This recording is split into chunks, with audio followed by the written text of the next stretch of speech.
Assalamualaikum warahmatullahi wabarakatuh. Jumpa lagi dengan kami. Kali ini akan kami menerangkan tentang keteladanan sang sufi, iaitu Ralilur. Namun sebelumnya, klik dulu subscribe dan bell dari channel kami Farouk Ali Ridha TV. Keseharian Ralilur adalah potret kejernihan hati serta kezuhudan beliau dalam menjalani hidup di dunia.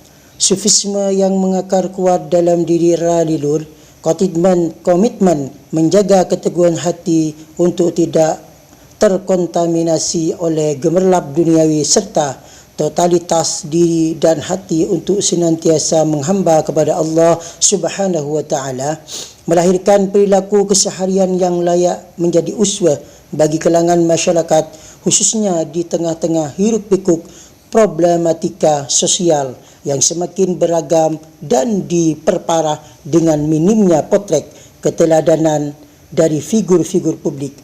Terlahir sebagai titisan ulama besar yang memiliki pengaruh luar biasa baik di Madura, Jawa maupun Nusantara, tidak lantas menjadi Ralilur menikmati kebesaran nama itu.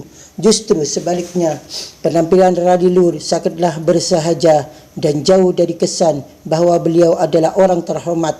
Hatinya senantiasa terpaut kepada zat Allah Subhanahu wa taala dan perilakunya mencerminkan keteladanan yang apik di balik kemasyhuran Ralilur sebagai sosok wali Allah yang kerap kali nyeleneh dan zuhud. Ralilur memiliki sisi lain tentang potret perilaku beliau yang layak menjadi teladan. Beberapa kisah tentang keteladanan Ralilur sebagai tertuang dalam uraian berikut. Solatnya Ralilur. Kiai Bujairimi menerangkan panjang lebar keteladanan tentang cara solat Ralilur. Sebagaimana disebutkan di awal, sosok Kiai Bujairimi adalah santri yang disenangi ekasokaneh oleh Ralilur dan selama bertahun-tahun menjadi khadam Ralilur. Menurut penuturan Kiai Bujairimi, sisi kekhusuan Ralilur ketika melaksanakan solat sangat tampak, tidak saja melalui bacaan yang pelan, tartil dan penghayatan ayat Al-Quran yang panjang. Lebih dari itu, Kiai Bujairimi menerangkan bahawa Ralilur ketika melaksanakan solat, tubuhnya pucat, gemetar dan berkucuran keringat. Bahkan suasana berbeza mengenai Ralilur berkaitan dengan solat disampaikan Kiai Bujairimi sudah terlihat ketika beliau hendak berangkat menuju tempat solat. Ada aura yang berbeza, tampak layaknya orang yang ketakutan setiap kali Ralilur akan menghadap kepada Allah Subhanahu wa taala melalui ibadah solat. Ralilur tidak tidur malam. Tidak tidur di malam hari adalah keseharian Ralilur. Sepanjang pengembaraan dalam hidup Ralilur, selalu didapati riwayat betapa Ralilur menghindari tidur di malam hari, kecuali dalam keadaan kasus tertentu, dan itu di luar nalar rasionalitas manusia, di mana beliau tidur selama berhari-hari dan tidak terbangun sedikit pun.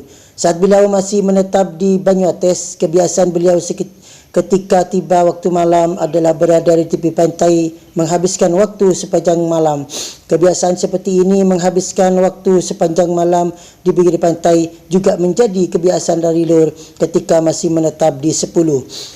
Kisah mengenai kebiasaan begadang Ralilur nyaris diceritakan oleh setiap orang yang menemani Ralilur ketika beliau menetap di berbagai daerah. Di antaranya juga diriwayatkan oleh Pak Nur Hasan, orang yang tinggal bersama Ralilur ketika menetap di desa Janti, Pandaan, Pasuruan. Menurut Pak Nur Hasan, selama Ralilur menetap di desa Janti tidak pernah tidur di malam hari. Bahkan pintu rumah Pak Nur Hasan pada malam hari tidak pernah ditutup oleh beliau. Waktu tidur Ralilur ialah pada jam 7 pagi, itu pun hanya sebentar. Ralilur suka ngerowot atau tidak makan nasi. Hidup keseharian Ralilur penuh dengan kesejahteraan dan kebersahajaan.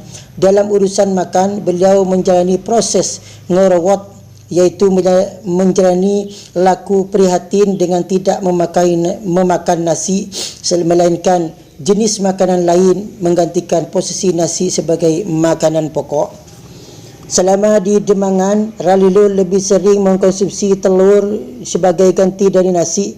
Kisah itu disampaikan oleh Kiai Hafiz, salah satu santri dan khaddam di Demangan, bahawa suatu ketika dia pernah disuruh Nyai Romlah untuk membersihkan 5 butir telur menggunakan abu tomang, debu sisa pembakaran, untuk dibersihkan sebagai makanan Ralilur. Setelah selesai dibersihkan, diserahkanlah 5 butir telur itu kepada Nyai Romlah, lalu oleh beliau ditaruh di atas baskom yang telah berisi air panas. Ketika itu beliau dawuh, lilur itu sering hilang dan jarang makan. Setelah makan telur ini, nanti dia akan lama sekali yang mau makan lagi. Demikian dawuh Nyai Romlah usai menyiapkan 5 butir telur untuk putranya Kiai Khalil Rahman. Kisah ngerawatnya Ralilur juga disampaikan oleh Haji Khalid, salah satu khaddam Ralilur asal Socah. Menurut Haji Khalid, selama 2 tahun menemani Ralilur, dia tidak pernah melihat beliau makan nasi. Yang biasa menjadi konsumsi pokok beliau adalah roti dengan santan perasan pertama yang sudah direbus. Namun demikian, menurut Haji Khalid, Ralilur sering memperhatikan cara makan Haji Khalid agar jangan sampai ada 1 butir pun yang tersisa. Butir jia atua aki melarat de sedeh ku aku. Butir itu kelak yang mendoakanmu menjadi orang susah.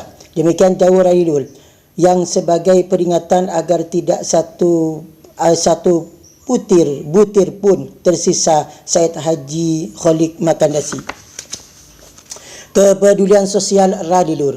Kebiasaan Ralilur ketika beliau menetap di desa Janti Pandaan, iaitu sebuah desa di lereng Gunung Arjuno, selain banyak menghabiskan waktu di hutan untuk keperluan uzlah, juga sering memasak jagung dan ubi lalu dibagi-bagikan kepada masyarakat sekitar.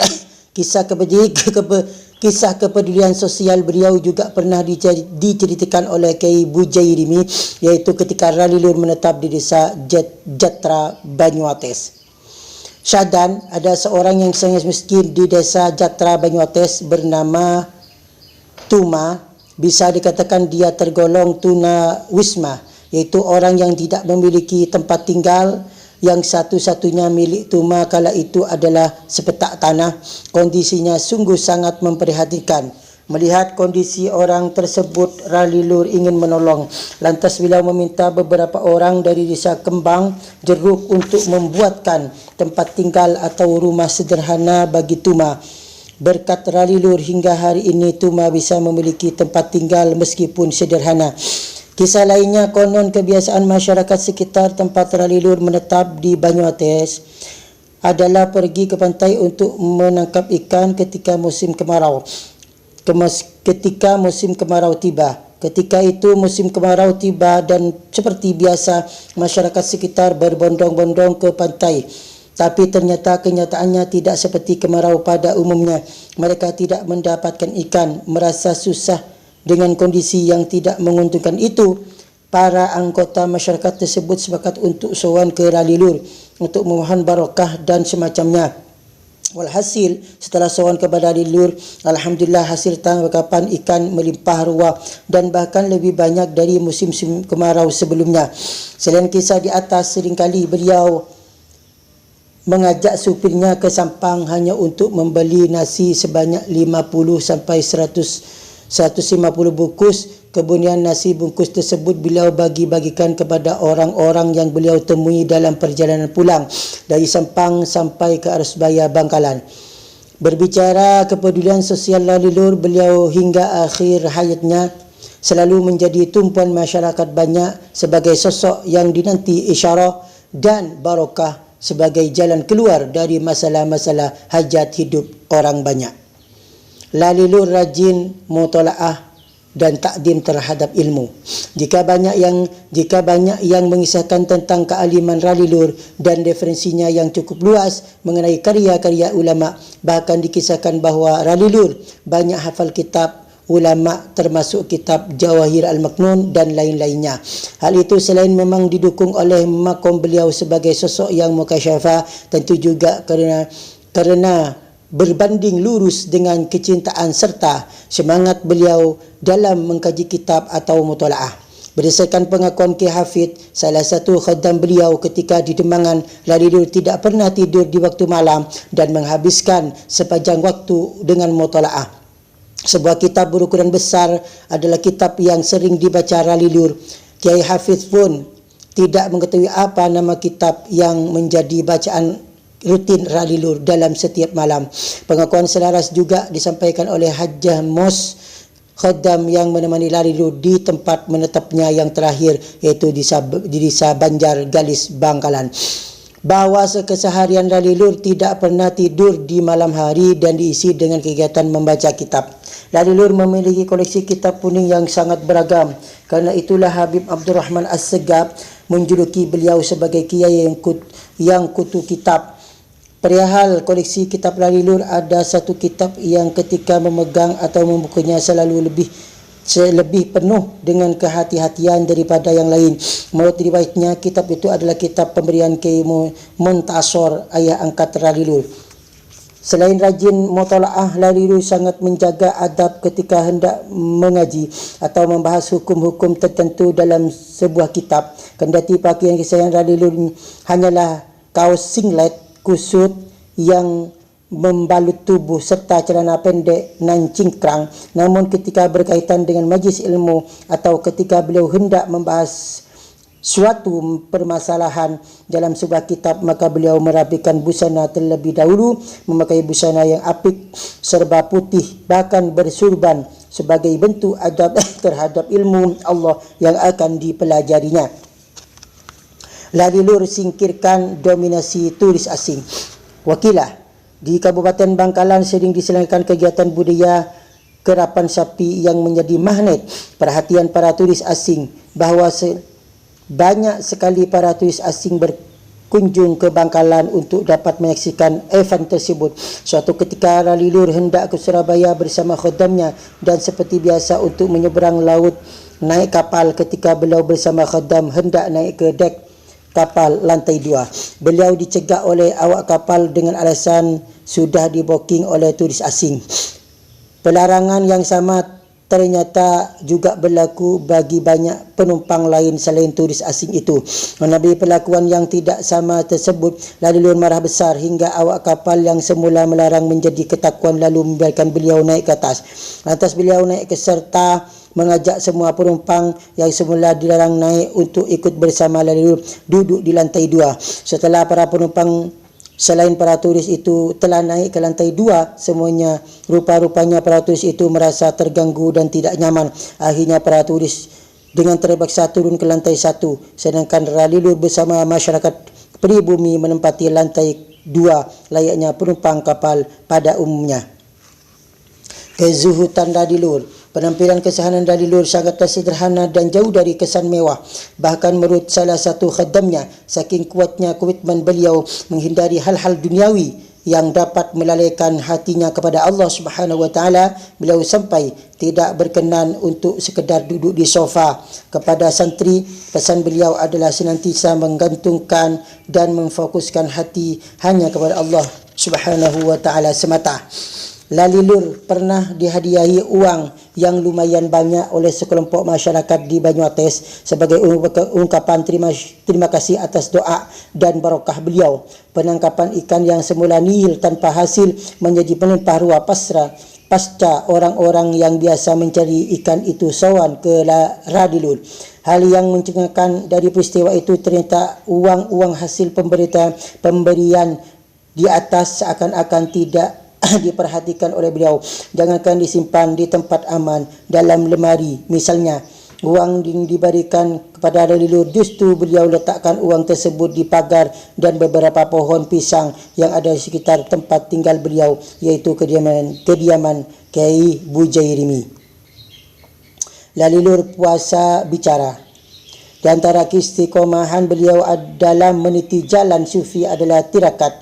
dalam bentuk puasa bicara. Konon setiap tiba bulan haji, iaitu bulan Zulhijjah, beliau senantiasa berpuasa lisan dengan tidak berbicara sepatah kata pun. Dalam ritual yang demikian, beliau tentu menghindari hal-hal yang menuntut untuk berkomunikasi secara lisan dengan manusia. Lalu ketika ada seorang yang sowan dalam rangka meminta bantuan atau apapun kepada beliau, maka jawaban beliau diberikan dengan bentuk isyarat atau tulisan. Sadan ketika sedang menjalani proses seperti ini, seperti di atas, seperti biasa Lailur tidak berkenan menerima tamu. Suatu ketika Rabil Ari yang tidak lain adalah putra dari Lailur tetap memaksa sawan, lantas Lailur seketika bersembunyi dalam sarung aprungkok dan hanya mengeluarkan tangannya sebagai isyarat. Demikianlah, semoga bermanfaat. Wassalamualaikum warahmatullahi wabarakatuh.